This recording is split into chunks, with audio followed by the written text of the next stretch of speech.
जय हिंद। देखिए आज हिंदी में जीवन परिचय में बात करें। ये ऐसे क्वेश्चन हम बताएंगे जो इम्पोर्टेंट क्वेश्चन होंगे और आप क्वेश्चन बैंक उठाकर देखिए जो बार बार हर बार पेपर में आए हुए प्रश्नों को ही बताएंगे।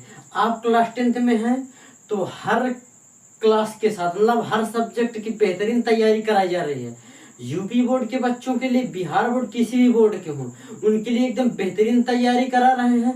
अगर आप लोग अभी तक चैनल में नहीं जुड़े तो जाकर चैनल में जुड़ जाइएगा सबसे पहले, ताकि आप लोग न्यू सिलेबस के साथ क्लास 10th की सभी सब्जेक्ट बेहतरीन से पढ़ सके।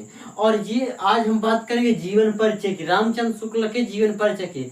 आप रामचंद्र शुक्ल का जीवन परिचय उठाकर क्लास 10th में देखिएगा तो उसमें से कई बार सन लिखे होंगे जो बहुत बार आ चुके हैं और ये इस बार भी आने का फुल चांस है और ये आएगा भी निश्चित, लिख कर धर लो। तो आप लोग ये जीवन परिचय में लिखना क्या क्या है। देखिए क्लास 10th में है, सबसे पहले मैं ये मालूम होना चाहिए कि हमें लिखना क्या चीज है। क्लास 10th में हमें आता है सिर्फ जीवन परिचय लिखने के लिए, वो भी हम गद्य की बात कर रहे हैं। अब इसके बाद अगर आप लोगों की डिमांड रहेगी तो हम पद्य में बताएंगे, गद्य पद्य दोनों में बता देंगे, लेकिन गद्य के मोस्ट इंपॉर्टेंट हम जीवन परिचय बता रहे हैं। तो आप लोगों को लिखना क्या क्या है। जीवन परिचय, संक्षिप्त जीवन परिचय लिखिए और उसकी एक रचना सहित लिखिएगा, ये जरूर रहेगा। हमें आज इसका जीवन परिचय लिखना, तो जीवन परिचय किस प्रकार लिखा जाता है वो आप लोग जीवन परिचय जो 10 years वगैरह पढ़ते हैं तो उसमें देखा होगा अलग टाइप, उसमें समझ में नहीं आता कैसे। जीवन परिचय लिखने के लिए सबसे पहले देखिए किसका जीवन परिचय, आचार्य रामचंद्र शुक्ल का। आचार्य रामचंद्र शुक्ल का जीवन परिचय ऊपर हेडिंग डाल देना। फिर इसके बाद लिखना क्या, नाम जन्म स्थान, पिता का नाम, अगर माता का नाम पता हो तो माता का नाम भी डाल देना, प्लस शिक्षा, आजीविका। आजीविका का मतलब आपके जीवन के जो चलने की साधन था वो किस चीज से था। आजीविका का मतलब ये होता है।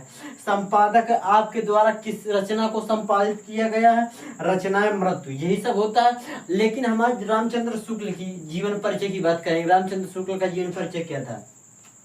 रामचंद्र शुक्ल, नाम उनका क्या है, नाम है उनका आचार्य रामचंद्र शुक्ल था। ये शुक्ल युग के प्रवर्तक भी थे। किस युग के, शुक्ल, जब बात करें कि ये शुक्ल युग के प्रवर्तक कौन थे तो आचार्य रामचंद्र शुक्ल थे। कौन थे, आचार्य रामचंद्र शुक्ल।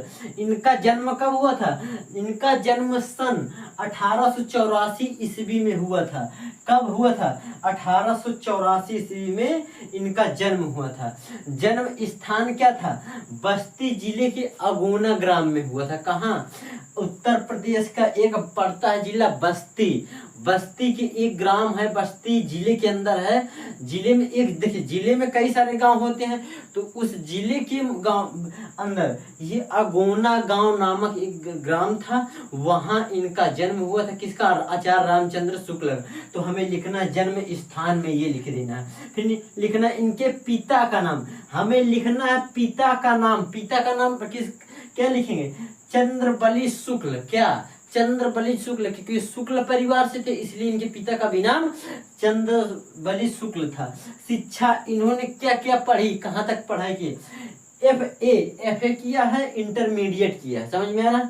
फिर आजीविका, आजीविका का मतलब ये किस किस साधन से अपना जीवन यापन किया है या किसके द्वारा ये कमाते थे। आजीविका वही है, नहीं हम किसके द्वारा कमाते हैं, अपने जीवन को चलाते हैं। उसके लिए इन्होंने अध्यापक भी रहे, लेखक भी रहे और अध्यापक भी रहे।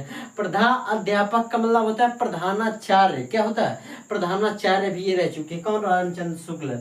ये संपादक किसके हैं, काशी नगरी पचाड़ी के संपादक भी रहते। देखिए इसमें से अगर क्वेश्चन कई सारे काशी नगरी पचाड़ी के।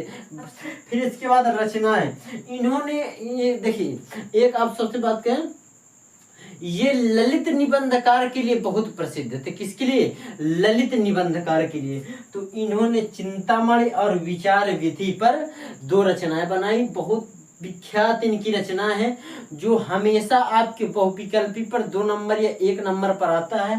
कि रामचंद्र शुक्ल की रचना है तो चिंतामणि देगा या विचार विष देगा, तो इसमें दो में से कोई भी आ जाए उसको पर टिक कर देना, वही सही है।